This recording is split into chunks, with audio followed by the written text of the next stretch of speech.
하나님께서 또 찬양의 제목 가사대로 큰 은혜를 베푸실 줄 믿습니다.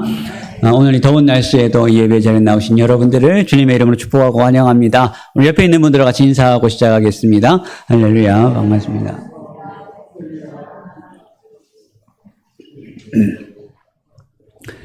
네, 감사합니다. 우리는 지난 시간에 이스라엘이 애굽에서 보내는 마지막 밤을 함께 살펴보았습니다. 하나님께서는 마지막 10번째 재앙을 내리시면서 애굽 땅에 있는 모든 장자들을 다 치셨습니다. 그러나 이스라엘에게는 어린 양의 피를 그 집 문에 바르게 하심으로써 죽음의 사자가 넘어가게 하셨어요. 바로 그 유월절의 밤을 우리가 지난 시간에 함께 살펴보았습니다. 그리고 이 마지막 이 10번째 재앙의 결과로 마침내 이스라엘은 애굽에서 벗어날 수 있게 되었습니다. 역사상 단 한 번도 경험해보지 못했던 강력한 하나님의 능력이 애굽을 강타했고, 바로는 그 충격으로 이스라엘 백성들과 더 이상 함께 할 수 없다고 그들을 애굽에서 내어 쫓기까지 했습니다. 드디어 이스라엘 백성들에게 자유가 주어진 거예요. 이스라엘이 애굽에 들어간 지 400년 만의 일이었습니다. 애굽에서 나오는 그날 밤에 이스라엘 백성들의 마음이 어땠을지 여러분 상상이 되시나요? 얼마나 그것이 기뻤을까요? 그것도 빈손으로 애굽을 나가는 것이 아니라 애굽 사람들의 온갖 폐물을 얻었고 수많은 가축을 끌고 애굽을 나가게 되었습니다. 그것이 오늘 본문 17절의 말씀이에요.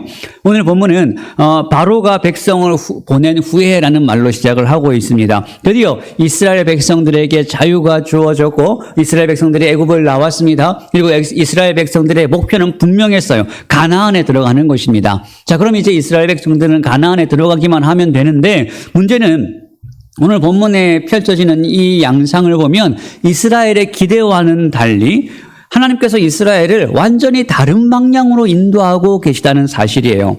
여러분, 이 당시에 애굽에서 가나안으로 가는 길은 그렇게 어려운 길이 아니었습니다. 첫 번째 지도를 한번 보여주시겠어요? 첫 번째 지도를 보시면 애굽에서 가나안으로 가는 가장 가까운 길은 어디입니까? 바로 이 지중해 연안을 따라서 직선으로 쭉 가기만 하면 됩니다. 그 길은 높은 산이나 어떤 험한 길이 있는 것이 아니라 뻥 뚫린 평탄한 길입니다. 지금으로 따지면 왕복 8차선 도로가 그냥 쭉 나 있는 것과 마찬가지예요.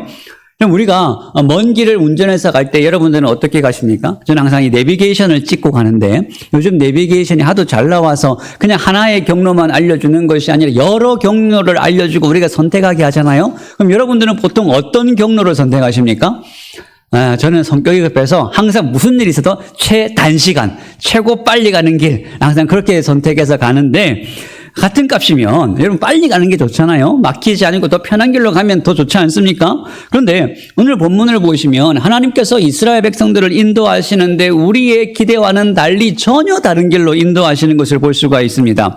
애굽에서 나와서 가나안으로 가는데 가장 빠른 길, 편한 길로 인도하시지 않고 하필이면 가장 멀리 돌아가는 길로 하나님께서 인도하십니다. 어디로 인도하시냐면 18절을 보시면, 그러므로 하나님이 홍해의 광야길로 돌려 백성을 인도하신다. 그러니까 지중해의 길로 가는 게 아니라 홍해의 광야길로 인도하신다는 거예요.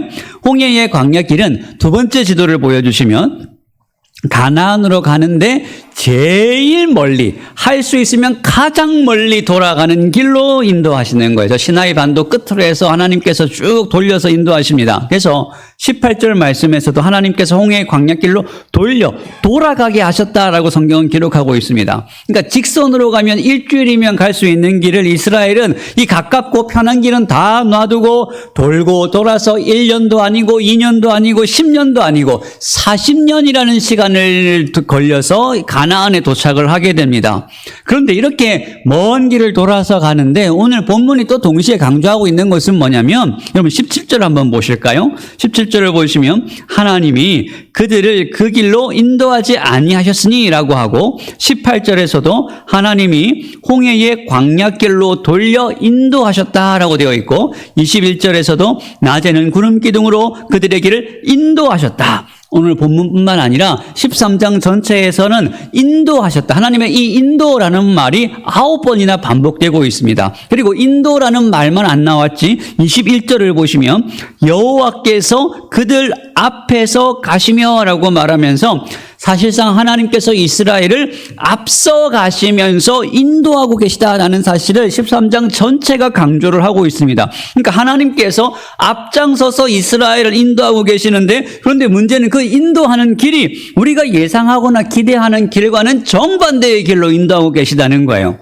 하나님께서 우리를 인도하신다. 그냥 인도하시는 것이 아니라 하나님께서 우리를 앞서 가시면서 인도하신다라고 할 때 우리가 기대하는 것은 뭔가요?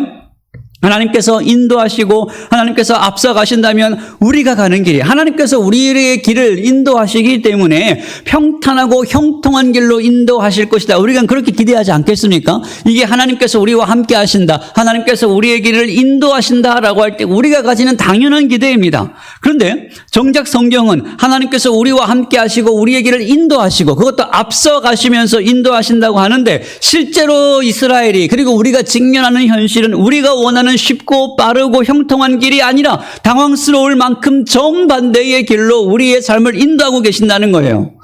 여기서 우리의 갈등이 생기는 겁니다. 내가 원하는 길은 이 길인데 하나님께서 완전히 다른 길로 인도하십니다. 내가 원하는 것은 속히 가는 것이고 금방 이루어지는 것인데 하나님께서 한참을 돌아가게 하시는 거예요. 내가 원하는 것은 이곳인데 정작 하나님께서 나를 엉뚱한 곳에 세우시는 거예요. 자, 그러면 우리의 기대와 우리의 예상과는 달리 길이 돌아갈 때 우리는 어떤 생각을 합니까? 우리는 어떤 마음을 주로 가집니까? 하나님이 실수하실 수는 없으니까, 그러면 내가 뭔가 잘못 선택한 것이 아닌가? 나에게 뭔가 잘못이 있는 것이 아닌가? 내가 뭘 잘못했지? 하면서 끊임없이 나에게 문제를 찾는 경우가 있습니다. 물론 우리에게 문제가 있는 수도 있어요. 그런데 우리가 이런 자책과 이런 생각을 하게 되는 것은 하나님께서 우리를 인도하신다는 이 사실과 우리가 실제로 경험하는 이 현실 사이에서 오는 괴리 때문에 우리가 이런 마음을 생기게 되는 거예요. 그러니까 우리의 믿음과 우리의 현실이 불일치하니까 우리가 힘들고 답답한 것입니다. 자, 그럼 하나님께서는 왜 우리를 이렇게 인도하실까요? 빨리 갈 수 있는 길, 쉽게 갈 수 있는 길을 왜 힘들고 돌아가게 인도하실까요? 왜 이스라엘을 광야의 길로 돌아가게 인도하실까요? 우리는 오늘 본문의 말씀을 통해서 하나님께서 우리를 왜 이렇게 인도하시는가? 하나님께서 우리의 삶을 인도하시는 방식을 오늘 본문의 말씀을 가지고 한번 살펴보려고 합니다. 하나님께서 우리의 길을 돌아가게 하시는 이유는, 하나님께서 중요하게 생각하시는 것은 우리의 속도보다 중요한 것이 우리의 믿음이기 때문에 그렇습니다.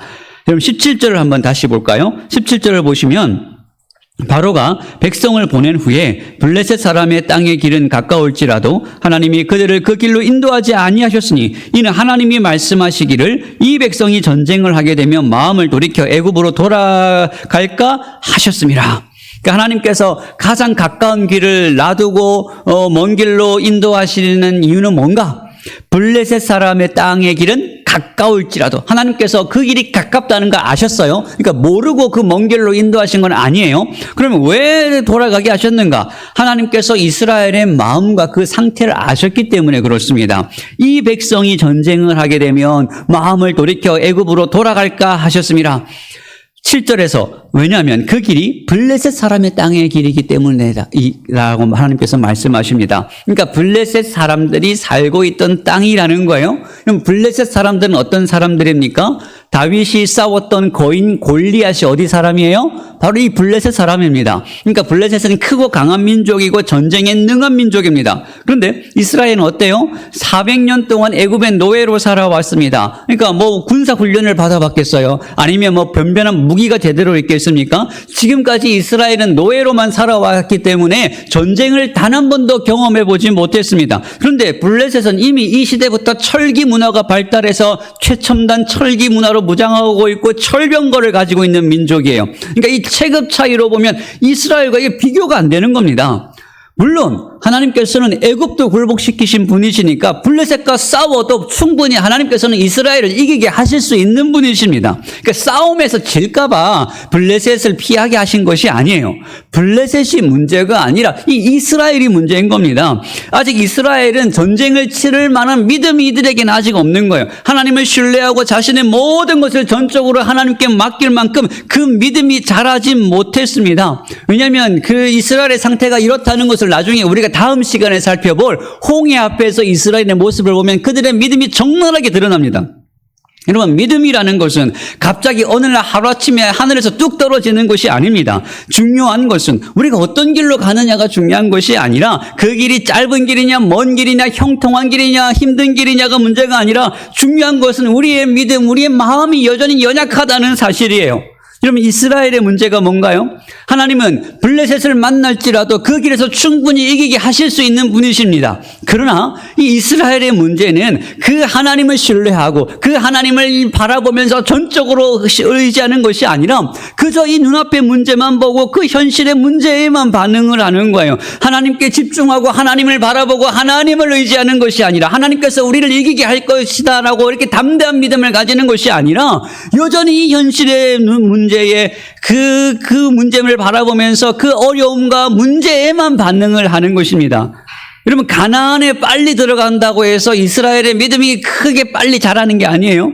우리의 기도가 금방 이루어지고 우리가 형통하고 우리의 목표를 빨리 이룬다고 해서 우리의 믿음이 갑자기 자라는 것이 아닙니다. 믿음은 과정과 시간을 통해서 자라가게 됩니다. 믿음은 일정한 시간을 통과하면서 자라가게 되는 거예요. 그래서 쉽고 형통한 길을 가면 좋지만 그 쉽고 형통한 길에서는 우리의 믿음이 빨리 자라지 못합니다. 쉬운 길로 빨리 도착하면 우리는 하나님의 은혜라고 생각을 먼저 하는 것이 아니라 내가 잘해서 내 힘으로 그곳까지 빨리 도착하는 줄 알아요. 그래서 하나님께서는 때로는 우리를 돌아가게 하십니다. 그리고 그 돌아가는 길에서 하나님을 경험하고 하나님을 의지하게 만드시는 거예요. 만약에 지금 여러분들이 가고 계시는 길이 어려운 길이라면, 여러분들이 지금 고난의 길을 한복판을 걸어가고 계시다면 여러분, 그것이 여러분들이 지금 잘못된 길로 가고 계시는 것이 아니라 하나님께서 여러분들을 그 길로 인도하고 계시는 것입니다. 그 길을 통해서 그 길에서 하나님을 만나고 하나님을 경험함으로써 하나님께서 지금 나를 돌보고 계시다는 것을, 하나님이 함께하고 계시고 인도하고 계시다는 것을 경험하고 배우기를 원하시는 거예요. 예수님께서도 우리가 가야 될 길, 그 제자가 가야 될 길은 넓고 쉬운 길이 아니라 뭐라고 말씀하십니까? 오히려 반대로 좁고 험한 길로 가야 된다라고 예수님께서 말씀하시잖아요. 그러니까 지금 여러분들의 길이 돌아간다고 너무 근심하지 마세요. 남들은 저렇게 다 빨리 가는데 나만 이렇게 뒤쳐졌다고 너무 염려하지 마세요. 여러분 스스로를 자책하거나 그것을 염려하거나 근심하거나 두려워하는 것이 아니라 하나님께서 여전히 나를 인도하고 계신다. 앞서서 인도하고 계신다라는 사실을 여러분 확신하시기를 바랍니다.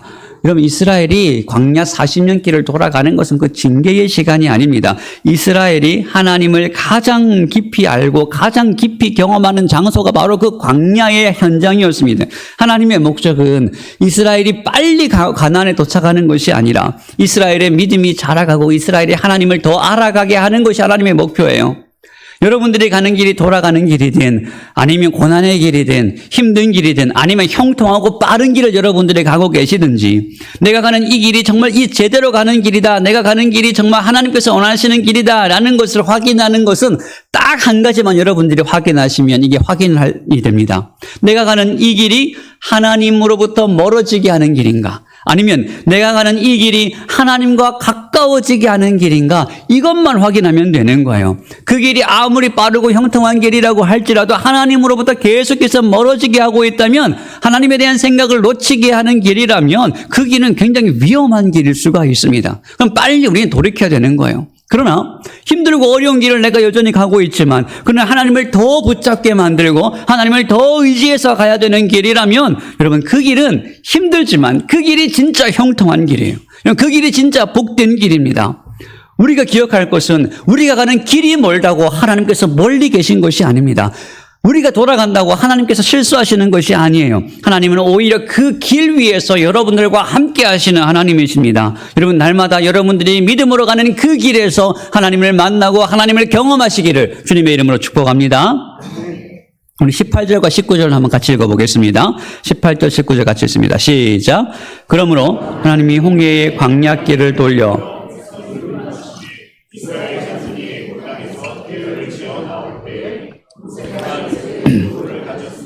이는 요셉이 이스라엘 자손으로 단단히 맹세하게 하여 이르기를 하나님이 반드시 너희를 찾아오시리니 너희는 내 유고를 여기서 가지고 나가라 하셨습니다.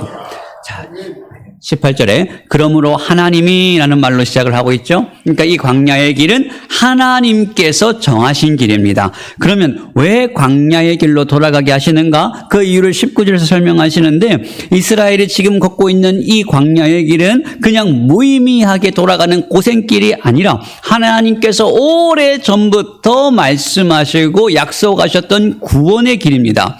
이것을 확인시켜주는 것이 19절에서 갑자기 모세가 요셉의 유고를 가지고 나가는 사건을 설명해 주면서 이걸 우리에게 확인시켜 주고 있어요. 사실 여러분 이 장면은 굉장히 독특한 장면입니다. 이스라엘이 애굽에서 나오는 그날 밤 모두가 다 정신없이 짐 싸서 애굽을 나오기 바쁜데 그 다급한 순간에 모세가 요셉의 유고를 챙겨서 나오고 있는 거예요. 왜 그렇게 다급한 순간에 요셉의 유고를 챙겨서 나올까요? 그것은 이미 400년 전에 요셉이 그것을 유언으로 남겼기 때문에 그렇습니다. 창세기의 마지막 장인 창세기 50장을 보시면 요셉이 죽으면서 자기 자녀들에게 중요한 유언을 남깁니다. 하나님께서 너희들을 반드시 고향으로 인도하여 돌아가게 하실 건데 그때 반드시 내 유고를 들고 가라는 것입니다. 그러니까 요셉은 시간이 얼마가 흐르든지 애굽이 얼마나 강하고 바로가 얼마나 완악하든지 그럼에도 불구하고 하나님께서는 반드시 자기 백성들을 가나안으로 다시 돌아가게 하실 것이다 라는 이 믿음을 가지고 있었던 거예요. 왜냐하면 그것이 하나님께서 자기 조상인 아브라함과 이삭과 야곱에게 하신 약속이었기 때문에 그렇습니다. 그래서 요셉은 이것을 확신해서 이걸 유언으로 남겼고 이 유언은 하나님께서 반드시 그 백성, 자기의 이 백성들을 가나안으로 다시 돌이키고 돌아가게 하신다는 이 요셉의 신앙의 고백이었습니다. 그리고 이 요셉의 신앙 고백이 성취되고 있다는 것을 오늘 본문은 이 요셉의 유언을 다시 언급하면서 이스라엘 백성들에게 확인시켜주고 있는 거예요. 그러니까 지금 모세가 요셉의 유고를 가지고 나온다는 것은 단순히 죽은 자기 조상의 유언을 이루는 것이 아니라 하나님의 언약을 붙드는 일이었습니다. 하나님께서 오래전에 약속하셨던 그 말씀이 지금 성취되고 있다는 것을 온 백성 앞에서 이 사실을 요셉의 유고를 가지고 나오는 것으로 지금 모세가 보여주고 있는 거예요. 그러니까 이 요셉의 유골은 광야의 길을 걷는 이스라엘 백성들에게 하나님께서는 반드시 그 말씀하신 바를 이루시는 신실한 하나님이시다라는 이 생생한 증거가 되는 것입니다. 그러니까 지금 이스라엘이 돌아가는 것처럼 보이고 하나님께서 우리를 힘든 길로 인도하시는 것처럼 보인다고 할지라도 그러나 하나님은 신실한 하나님이시기 때문에 그분이 말씀하신 바를 반드시 성취하신다는 것을 지금 이 사건을 보면서 잊지 말고 기억하라는 것입니다. 그러니까 우리가 이 붙들고 확인해야 되는 것은 무엇일까요? 우리가 인생의 광야길을 건다고 하더라도 흔들리고 두려운 현실을 살아간다고 할지라도 우리가 가는 길이 이 낯설고 힘들다고 할지라도 그러나 하나님의 말씀은 시간이 얼마나 흐르고 현실이 아무리 불확실하더라도 절대 변하지 않는 영원한 말씀이라는 거예요. 그러니까 우리가 붙들어야 되는 것은 그냥 막연하게 잘 될 거야 이런 긍정이 아니라 우리가 붙들어야 될 것은 예수 그리스도 안에서 확정된 하나님의 말씀을 붙들어야 되는 것입니다. 그리고 우리가 그 말씀을 확신할 때 때로는 우리가 아무리 힘들고 돌아가더라고 할지라도 그 돌아가는 길까지도 하나님의 이 약속 안에 말씀 안에 있다는 것을 우리는 확신할 수가 있는 것입니다. 그러니까 이 요셉의 유골이 광야의 길을 걷는 이스라엘 백성들에게 약속의 표지였다면 오늘 우리에게는 예수 그리스도의 십자가가 바로 그 하나님의 약속의 표지가 됩니다. 이 십자가의 표지가 우리에게 있기 때문에 우리가 아무리 힘들고 이 고난의 한복판을 통과한다고 할지라도 하나님께서 우리를 잊지 않으시고 우리와 함께 하시고 광야의 길로 우리를 버리지 않고 우리를 약속하신 곳까지 반드시 이끌어 가신다는 이 확신을 가질 수가 있는 것입니다. 여러분 이 확신을 믿고 흔들리지 않고 우리 앞에 있는 이 광야의 길, 우리 앞에 있는 이 길을 끝까지 하나님의 약속을 붙들고 믿음으로 갈 수 있는 은혜가 여러분 가운데 있기를 주님의 이름으로 축복합니다. 오늘 본문에서 또 한 가지를 살펴보면 하나님께서 이스라엘을 인도하시는데 굉장히 독특한 방식으로 인도하십니다. 21절과 22절도 한번 같이 읽습니다. 시작. 여호와께서 그들 앞에서 가시며 그들의 길을 인도하시고 밤에는 불기둥으로 그들에게 비추사 낮이나 밤이나 진행하게 하시니 낮에는 구름 기둥 밤에는 불기둥이 백성 앞에서 떠나지 아니하니라. 아멘. 하나님께서 이스라엘을 인도하시는데 여러분 이 인도하심은 그냥 막연한 인도가 아니었어요. 하나님께서는 그냥 멀리서 지켜보시면서 말씀만 하시는 분이 아니라 하나님께서는 실제로 자기 백성을 앞서 가시면서 인도하신 하나님이셨습니다. 지금까지 이스라엘은 애굽을 한 번도 떠나본 적이 없어요. 애굽에서 나왔기는 나왔지만 그냥 어디로 가야 될지 어디서 머물러야 될지 알 수가 없습니다. 그러니까 광야는 이스라엘에게 익숙한 길이 아니었어요. 그래서 하나님께서는 이 이스라엘 백성들이 직접 눈으로 볼 수 있는 방식으로 이들을 인도하셨습니다. 하나님께서 앞서서 인도하고 계신다는 것을 시각적으로 보여주시는 거예요. 그래서 구름 기둥과 불 기둥으로 인도하셨어요. 하나님께서는 낮에는 구름 기둥으로 광야의 뜨거운 태양을 가리워 주시고 밤에는 불 기둥으로 광야의 추위를 막아 주셨습니다. 근데 이스라엘은 고민할 필요가 없죠. 구름 기둥이 떠오르면 출발하고 멈추면 멈추는 거예요. 어디로 갈지 어떤 방향으로 갈지 고민할 필요가 없습니다. 그저 하나님께서 보여주시고 인도하시는 불 기둥과 구름 기둥을 따라가기만 하면 되는 거예요. 그럼 이게 쉬울까요? 어려울까요? 쉽죠. 하나님께서는 이스라엘을 복잡한 과정으로 인도하시는 것이 아니라 단순하게 인도하셨습니다. 하나님께서 이 인도하시는 이 길이 최선이라는 것을 믿기만 한다면 그 길이 돌아가는 길이든 멈추는 길이든 그걸 고민할 필요가 없습니다. 그냥 눈앞에 보이는 하나님의 인도하시는 그 불기둥과 구름기둥을 따라가기만 하면 되는 거예요. 중요한 것은 21절에 낮이나 밤이나 진행하게 하셨다. 즉 하나님께서는 낮에도 인도하시고 밤에도 인도하셨습니다. 밝을 때만 인도하시는 것이 아니라 어두울 때도 인도하셨어요. 그리고 22절에 낮에 구름기둥 밤에는 불기둥이 백성 앞에서 떠나지 않았다. 하나님께서 이 보이시는 구름기둥과 불기둥은 단 한순간도 이스라엘을 떠나지 않았습니다. 이스라엘을 떠나지 않았다는 것은 단순히 불기둥과 구름기둥이 항상 보였다는 것이 아니라 하나님께서 자기 백성을 한순간도 떠나지 아니하셨다는 뜻이에요. 여러분 이것이 하나님의 인도하심입니다. 하나님의 인도하심은 우리의 삶의 그냥 방향만 인도하시는 것이 아니라 하나님의 인도하심은 하나님의 임재하심입니다. 하나님께서는 우리를 어디로 가야 할지 가르쳐만 주시는 분이 아니라 하나님께서는 실제로 우리와 함께 그 길을 걸어가시고 앞서 인도하시는 하나님이십니다. 여러분 하나님께서 여러분들과 지금 함께하고 계십니다. 어떤 분은 형통한 길을 지금 가고 계실 거예요. 어떤 분은 힘들고 어려운 길, 고난의 길, 돌아가는 길을 가시고 계시는 분들도 계실 거예요. 그러니까 우리가 가는 길은 다 다릅니다. 우리의 상황은 다 달라요. 그러나 변하지 않는 한 가지는 우리가 가는 길이 어떤 길이든지 하나님께서는 그 길 속에서 우리와 함께하고 계시다라는 사실이에요. 제가 좋아하는 작가 중에 마르바던이라는 작가가 있습니다. 마르바던의 글 중에 이런 내용이 있어요. 우리는 현실과 진실을 살아간다. 그림 한번 보여주시겠어요? 우리는 현실과 진실을 살아간다. 이게 굉장히 이 짧은 말인데 굉장히 중요한 말이에요. 여러분 이 마르바던은 건강이 굉장히 안 좋은 사람이었습니다. 그러니까 홍역의 후유증으로 평생을 이 당뇨 합병증을 달고 살았고요. 신장 이식도 받고 한쪽 눈을까지 실명했습니다. 그러니까 평생 이 육체적인 고통 속에서 살아왔던 사람이에요. 그래서 하루는 어느 날 이제 수술을 마친 이후에 몸이 너무 약해져 있으니까 마치 하나님께서 자신을 버린 것과 같은 그런 공허함을 느꼈다고 합니다.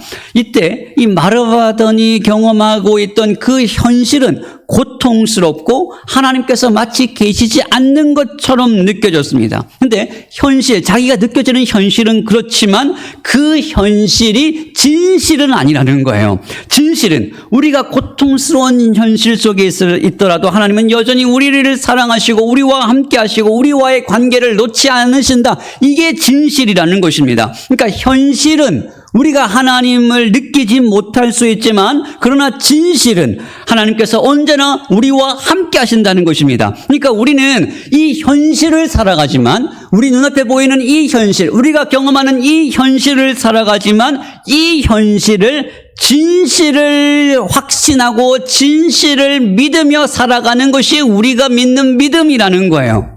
그러니까 현실은 이 광야의 한복판이지만 그러나 하나님께서 우리와 함께 하시고 불기둥과 구름기둥으로 우리의 삶을 인도하신다. 이게 진실입니다. 그래서 우리는 현실과 진실을 살아가요. 현실을, 진실을 믿으면서 살아가는 것입니다. 그럼 하나님께서 우리를 인도하시는데 어떻게 우리를 인도하십니까? 첫 번째는 하나님의 말씀을 통해서 우리를 인도하십니다. 시편 기자는 주의 말씀은 내 발의 등이요 내 길의 빛이라고 말씀했어요. 하나님께서는 오늘도 하나님의 말씀인 성경을 통해서 우리가 가야 될 길을 알려주시고 하나님의 뜻을 우리에게 알려주십니다. 그러니까 우리는 늘 하나님의 말씀 앞에 깨어 있어야 돼요. 하나님의 말씀이 가라는 데까지 가고 하나님의 말씀이 멈추는 곳에서 우리는 멈춰야 됩니다. 그리고 두 번째로 하나님께서는 성령을 통해서 우리를 인도하십니다. 하나님께서 말씀을 우리에게 주셨어요. 그런데 그 말씀을 깨닫게 하시고 적용하게 하시는 분이 성령님이십니다. 그래서 우리는 항상 말씀을 읽을 때 성령의 지혜를 구해야 돼요. 성령의 충만을 구해야 됩니다. 성령의 충만이라는 것은 하나님의 말씀을, 깨달은 말씀을 순종할 수 있는 능력이죠. 그래서 하나님께서 우리에게 성령을 주셔서 우리로 하여금 순종하며 살아가게 하시는 거예요. 첫 번째가 말씀, 두 번째가 성령, 세 번째가 섭리를 통해서 인도하십니다. 하나님께서 때로는 우리의 길을 여실 때가 있어요. 때로는 하나님께서 우리의 길을 막으실 때가 있습니다. 때로는 사람을 통해서 우리에게 말씀하시기도 하시고 때로는 우리의 상황을 막으시면서 우리가 가는 길이 아니라고 막으실 때가 있어요. 때로는 기다리게도 하시고 때로는 우리에게 움직이기도 하십니다. 그러니까 하나님께서 우리를 섭리를 통해서 인도하시는데 하나님의 뜻이 뭔지 모를 때가 있어요. 하나님께 내가 이 길로 가는 게 맞습니까? 저 길로 가는 게 맞습니까? 어떤 건지 모를 때에는 하나님께서 우리에게 열어놓으신 그 길로 그냥 계속 가기만 하면 되는 거예요. 하나님께서 우리에게 섭리로 우리의 삶을 인도하십니다. 그래서 하나님께서는 때로는 하나님의 뜻이 딱 이거다라고 보여주시면서 우리를 인도해 주시면 좋겠지만 대부분은 그렇지 않잖아요. 중요한 것은 우리가 하나님의 인도하심을 믿고 하나님 말씀, 하나님의 뜻을 따라갈 준비가 되어 있느냐가 중요한 것입니다. 우리가 가는 길을 다 알고 가느냐가 중요한 것이 아니라 그 길을 따라가겠다는 우리의 마음이 중요한 거예요. 지금도 하나님께서는 우리의 길을 인도하고 계십니다. 말씀을 통해서 인도하시고 성령을 통해서 인도하시고 섭리를 통해서 우리의 삶을 인도하시는 하나님이십니다. 오늘도 구름 기둥과 불 기둥으로 우리를 인도하시는 하나님이세요. 여러분들이 지금 걷고 있는 그 길이 때로는 멀어 보이고 끝이 없어 보이고 때로는 이 길이 맞는지 확신도 없고 늘 돌아가는 것처럼 보이고 늦게 가고 뒤처져 가는 것처럼 보이는 길이라고 할지라도 그러나 중요한 것은 가까운 길이냐 먼 곳이냐 알고 가냐 모르고 가냐가 중요한 것이 아니라 우리가 가는 그 길을 하나님께서 앞서서 인도하고 계시고 우리는 그 하나님과 함께 이 길을 걸어가고 있다는 사실이 중요한 것입니다. 여러분 날마다 우리의 삶을 구름 기둥과 불 기둥이 앞서가서 인도한 것처럼 하나님께서 우리의 삶을 앞서가시며 인도하고 계십니다. 그 하나님의 인도하심 가운데 민감하게 반응하여서 우리가 가는 그 길 속에서 하나님의 인도하심과 하나님의 그 형통의 은혜를 경험하면서 주님과 동행하는 복된 여러분들의 삶의 길이 되시기를 주님의 이름으로 축복합니다. 마치 기도하겠습니다. 사랑의 하나님 아버지, 오늘도 저희를 인도하시는 주님을 찬양합니다. 늘 우리는 가까운 길로 가기를 원하고 빠른 길로 가기를 원하지만 그러나 주님께서는 저희의 유익을 위해 때로는 돌아가게 하시고 때로는 광야로 인도하셨음을 우리가 깨닫습니다. 그 광야 길에서 낮에는 구름 기둥으로 밤에는 불 기둥으로 한순간도 저희를 떠나지 않으시는 그 주님의 은혜에 감사를 드립니다. 지금 우리가 각자 걷고 있는 이 광야와 같은 시간 속에서 주님께서 앞서가고 계심을 우리가 믿음으로 확신하고 주님과 동행하는 이 길을 걸어가게 하여 주시옵소서. 때로는 가까운 길이 아니어도 주님과 동행하는 그 길을 온전히 신뢰하며 주님께서 허락하신 그 길 주님과 동행하며 이 길 끝까지 가게 하여 주시옵소서. 감사드리며 예수님의 이름으로 기도하옵나이다. 아멘.